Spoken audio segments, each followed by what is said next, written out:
What is up, tankers? It's new season time in World of Tanks Modern Armor, with of course a new season pass to grind, as well as other usual goodies. So let's get right into it.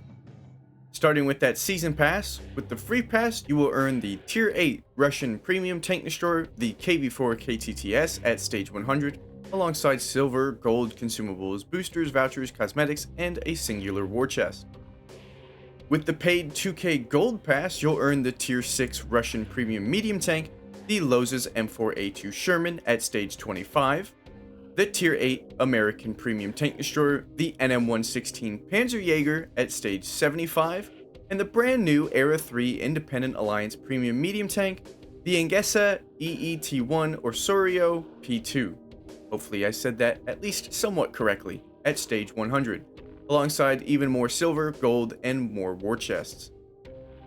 Here are its statistics: a 65% silver bonus, 3450 hit points, 1100 horsepower with a 70 km/h top speed and over 25 power to weight ratio, 8 degrees of gun depression for its 120mm gun that hits for 550 alpha damage, matching the Dragula for the hardest hitting medium tanks of the era.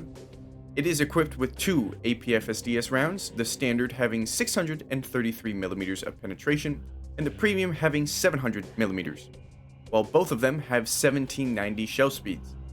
It reloads in 5.9 seconds, giving it a base DPM value of 5600, and has a .17 base accuracy and 2.1 seconds aim time, as well as 570 meters base view range.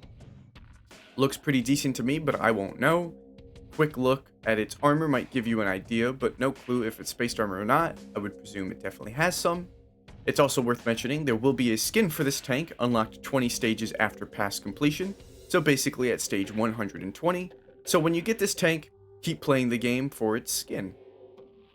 As for the Ultimate Season Pass, it of course comes with a premium 3D commander, 25 stage skips, and the brand new Tier 10 German Premium Tank Destroyer, the Canonian Jagdpanzer III GST Term, as well as a skin for it.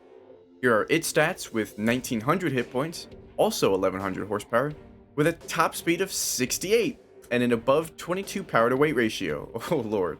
10 degrees of gun depression for its what I presume to be 120mm gun that deals 400 alpha damage every 9.8 seconds for a base DPM of 2448.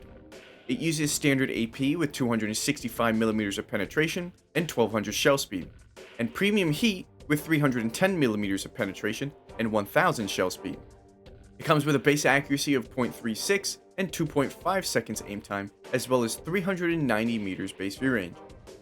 It does have a 40 degree to the left and right turret limitation as well. Those speeds are crazy, especially when you look at how red this tank's armor model is. We don't know the exact thickness, but it could be 231 or higher. If it's anything higher than 270, well, it might be a pain, but premium spam is normal in this game, and a lot of premium heat rounds will go through this thing, hopefully with no issues. I know it's pretty flat, but there's no cupola. I question whether this little indent is a weak spot in the hull, and it's got 10 degrees of gun depression, kind of ignoring it.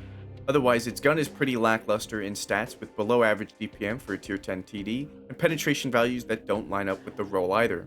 But that's a good thing to have downsides for once.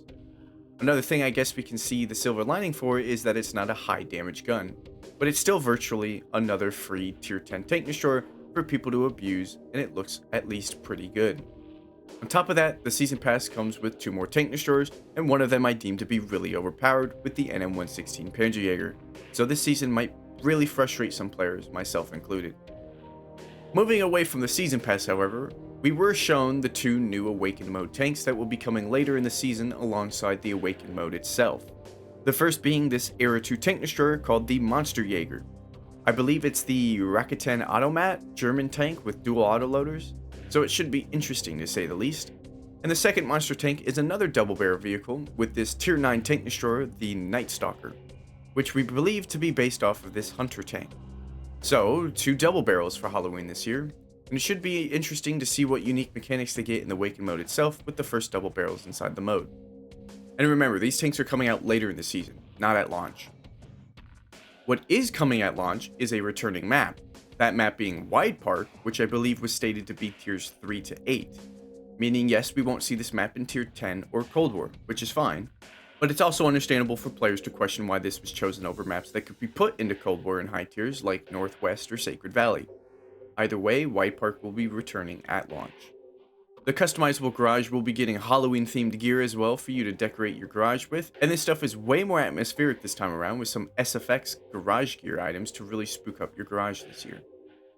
Of course too, there are many UI changes coming to the garage, such as various submenus in the Commander tab, full flags in the tech tree, but most importantly to me, and something that I've been waiting for since 6.0, and that they mentioned was coming the past 2 seasons, a true stats page tank filter.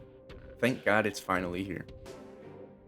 There is also a big balance pass that's yet to be shown, and I'll be making a separate video about the changes when the patch notes are released, hopefully Monday. Before we end the video though, at the end of the seasonal launch trailer, a new tank was teased by showing off its quite unique Gatling style gun barrel. Legend Crypt in my Discord went and found this tank called the M48 Gal 8 Avenger tank, which seemingly to me is the correct tank. So, Cold War players, you guys can look forward to this probably Era 2 Gatling gun patent sometime this season as well. That'll do it for your seasonal news. Again, I will have a video out on the patch notes as soon as it's posted, and don't forget when the season launches to pick up your season starter pass in the store tab for free goodies. Thanks for watching and take care.